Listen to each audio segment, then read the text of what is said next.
selamat datang kembali di Telsa Bercerita dengan saya Dewa Gunawan dan saya Nanta Desta.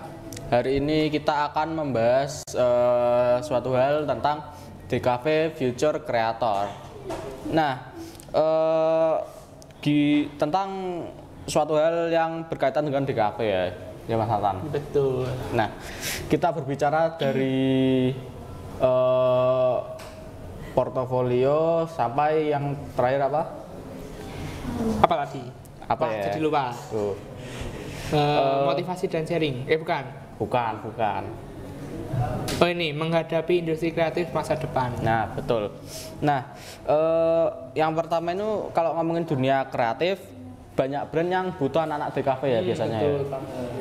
Seperti kayak brand kayak tas-tas gitu, Gucci, Balenciaga itu kan butuh fotografer, editor, animator. Dan itu Mas Dio. Apa Kadang tuh? ada kayak aplikasi-aplikasi kayak jual beli kayak gitu kan butuh kayak misal collab sama misal Shopee itu ya. Iya. Pernah collab sama Ronaldo kan butuh kayak fotografer, desainer kayak gitu Betul. ya. Dan di film-film juga ada ya pastinya. Pasti. Kayak animator tuh One for All gitu. Editor, pokoknya editor berkelas lagi sih ya. Berkelas banget. Ya, banyak sih dari mulai industri permobilan, film, mereka itu pasti butuh ke kameramen, editor gitu. Pokoknya DKV itu lumayan berperan penting dalam pekerjaan-pekerjaan seperti itu, industri mobil, aplikasi-aplikasi online, terus banyak lagi lah ya Mas ya. Iya. Nah, DKV itu inovasinya itu canggih-canggih ya, dari mulai cara mempresentasikannya, cara packaging presentasinya itu ya yang lebih ramah, dan kebanyakan itu lebih ke apa itu namanya, orang yang apa itu, yang bisa memikirkan hal di luar pikiran orang biasa itu loh. Iya. Out of the box gitulah ya. Iya. Kreatif gitu biasanya. Nah, ini kita akan ngelanjutin cara membahas tentang portofolio. Yeah. Nah, banyak yang bertanya portofolio itu apa. Nah, portofolio itu seperti CV buat pekerjaan Terus untuk DKV. mengetahui skill kita, kayak identitas kita gitulah. Kayak kita skillnya ngapain, bisa apa aja, hobinya apa aja, kayak gitu. Nah, pokoknya itu gampangannya itu portofolio buat memperlihatkan skill-skill kita di selembar kertas gitu ya. Benar. Untuk memberitahu untuk mereka jika kalau ada yang ngelamar kita itu tertarik sama kita. Nah, ada beberapa cara untuk memberikan portofolio yang lebih bagus gitu ya.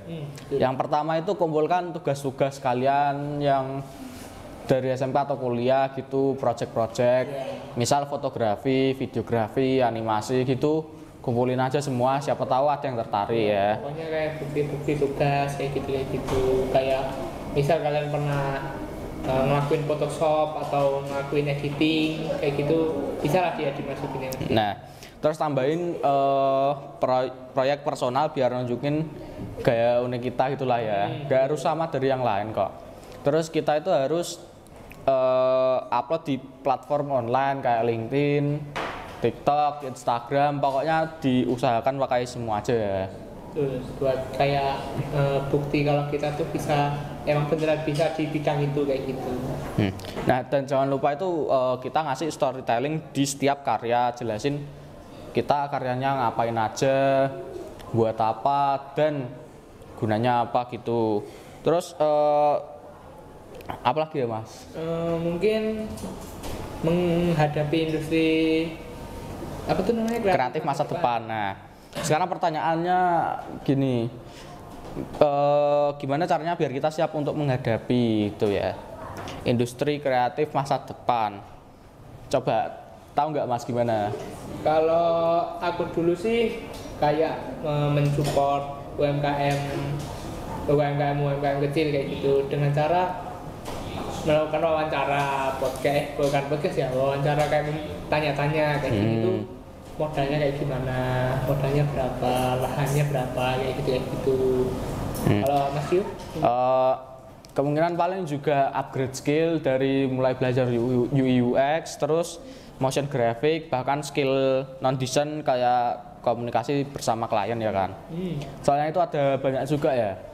Kalau skill apa itu namanya, skill komunikasi bersama klien itu memang sangat butuh karena kalau ngomong sama klien rada gugup gitu ya, pasti susah. Nah terus oh ya, bangun jaringan juga dari yang punya usaha, pokoknya bangun jaringan sebisa mungkin ya kan. Dari pedagang biasa sampai pemilik usaha dan lain-lain banyak. Nah, terus yang terakhir ya, mentalitasnya ya. Mentalitas. Kalian itu kalau misalnya berhadapan-hadapan kalau interview gitu, kalian nggak usah gugup, percaya diri aja. Nah, kalian itu kalau gugup itu pasti kebanyakan juga nggak diterima ya, kebanyakan kunci katanya. Soalnya ya apa ya, orang itu kalau ngelihat kita gugup itu pasti memang kurang gitu. Nanti ngomongnya bakal kayak nyandet-nyandet lah istilahnya ya. Pasti bakal orang itu yang interview kita pasti bakal kayak ragu-ragu gitu. Nah, terus kita itu harus tahan banting, siap kritik dan enggak gampang insecure. Kalau misalnya kalian itu enggak terima kalau dikritik, pasti skill kalian nggak bakal naik karena kritik itu pasti bakal berguna buat kita ya kan. Betul. Nah, buat kita introspeksi diri. Nah, apa ya? Kayak mempelajari diri apa yang menurut introspeksi kita itu kurang gitu. Nah, kritiknya itu yang pasti kita dengerinnya itu yang konkret dan ada bukti kenapa gitu. Nah, kalau kita dengerin bukti yang kritik yang nggak ada apa itu namanya Mas? Yang nggak ada isinya cuman ngomong jelek-jelekin toh. Itu mending nggak usah dengerin aja. Terus kita itu masuk ke tips dan motivasi ya kan. Nah, kamu sendiri apa yang bikin semangat buat ngembangin diri sendiri? Kalau aku? Iya. Kalau aku mungkin bisa nonton motivator kayak gitu, nonton misalnya Masnya tahu Pamski nggak? Tahu. Nah itu kan editannya bagus-bagus tuh, terus sisanya juga kece-kece. Nah kayak gitu tuh, aku kadang juga mikir, wah ini kok bagus banget ya, jadi pengen belajar kayak gini, kayak gitu. Jadi kan lebih bisa, lebih ada keinginan buat belajar lebih gitu daripada yang sekarang. Betul. Kalau Mas Yu mungkin? Kalau aku itu mesti yang buat aku pengen ngembangin diri sendiri itu ya ngelihat karya orang lain, poster-poster gitu, editan. Semakin lama kalau aku semakin lihat mereka itu pasti semakin wow gitulah ya editannya. Jadi kalau dilihat terus-menerus jadi pengen belajar terus gitulah ya. Terus juga lihat editan UMKM itu lumayan bagus gitu. Sekarang udah kayak editannya makin kece-kece. Makin kece gitu. Apa ya, overlay-overlaynya kayak gitu. Bagus-bagus kok sekarang kok. Terus itu aku juga lihat motivator juga ya.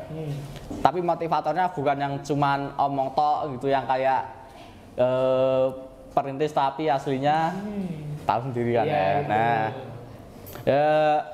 yang penting itu kalau aku sih ya cuman belajar terus, ngelihat inovasi, mencoba-coba style baru buat animasi, fotografi dan lain-lain lah ya.